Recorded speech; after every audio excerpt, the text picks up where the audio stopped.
하나님의 말씀 마가복음 10장 28절로 31절 말씀 되겠습니다.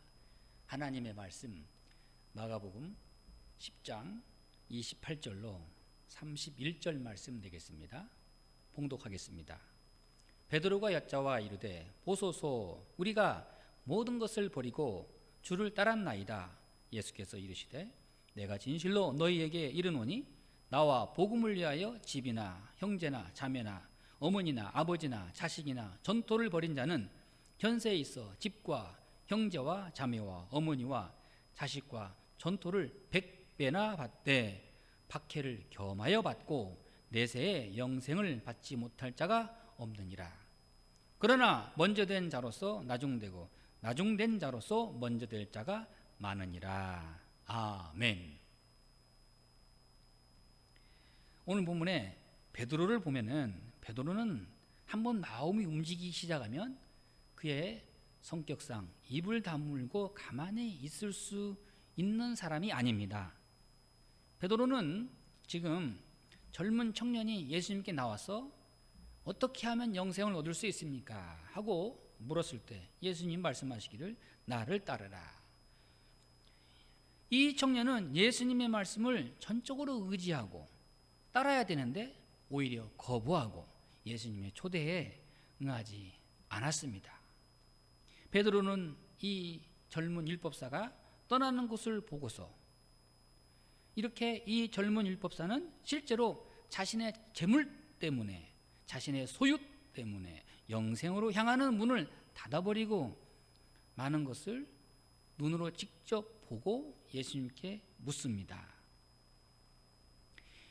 그리고 예수님께 묻기를 28절 말씀에 베드로가 여짜와 이르되 보소서 우리가 모든 것을 버리고 주를 따랐나이다. 저 청년은 모든 것을 버리지 못하고 예수님을 따르지 못했지만 나와 여기 있는 제자들은 모든 것을 버리고 예수님을 따르기 때문에 우리는 당연히 천국에 들어갈 것이고 또 우리가 뭔가 특별한 대가를 누리지 않겠습니까? 여기에 대해서 예수님은 세 가지 차원에서 말씀을 하십니다. 첫째는 29절 말씀에 뭐라고 말씀하십니까? 내가 진실로 너희에게 이르노니 나와 복음을 위하여 집이나 형제나 자매나 어머니나 아버지나 자식이나 전토를 벌인 자는 현세에 있어 집과 형제와 자매와 어머니와 자식과 전토를 100배나 받되 그랬습니다. 얼마나 엄청난 보상입니까? 100배나 받을 것이다. 실제로 초대교회에서는 그런 일이 많이 일어났습니다. 초대교회의 성도들에게는 복음을 받아 드리는 순간 그동안 함께했던 가정, 또 친구들, 사랑하는 많은 사람들, 또 이웃, 아끼는 사람들을 한꺼번에 몽땅 잃어버리는 것을 감수해야 했습니다. 그러나 결국 예수 그리스도를 영접한 성도는 예수 그리스도 안에서 자신이 버린 것보다 자신이 떠나온 것보다 또 모든 사람들로부터 버림받은 것보다 비교할 수 없는 예수 그리스도 안에서 영적으로 큰 대가족을 얻었다 하는 점입니다. 조금 잃었지만 100배나 보상을 받은 것입니다. 우리는 바울의 생애에서 실제로 일어난 일들을 많이 볼 수 있습니다. 여러분, 우리 신약의 모든 사람들 가운데 대표하는 한 사람으로서 바울이 그리스도인이 되었을 때 당연히 그의 집의 문은 닫혔고 그의 가족들은 바울과 인연을 끊었습니다. 그러나 그는 유럽과 소아시아에서 자신을 기다리는 많은 가정, 그리스도 안에서 그를 환대해주는 많은 가족을 도시에서, 거리에서, 마을에서 확실히 만날 수 있었습니다. 바울에게는 가족의 의미가 바뀐 것입니다. 로마서 16장 13절 말씀에 그는 이렇게 말합니다. 그는 루포의 어머니가 자신의 어머니 같다고 말합니다. 빌레몬서 1장 30절 말씀에 오네시모에 대해서도 말할 때 그가 갇힌 중에서 낳은 아들이라고 이렇게 부르고 있습니다. 초대교회 시대에 모든 기독교인이 그와 같았을 것입니다. 그리스도 안에서 다 형제요 자매가 되는 대가족을 이룬 것입니다. 자신의 가족이 그를 버리고 거부했을지라도 그는 그리스도 안에서 대가족 안에 들어가는 것입니다. 우리가 철저한 기독교인이 되려면 내가 생각하는 매우 귀중한 인간관계를 희생할 수 있어야 합니다.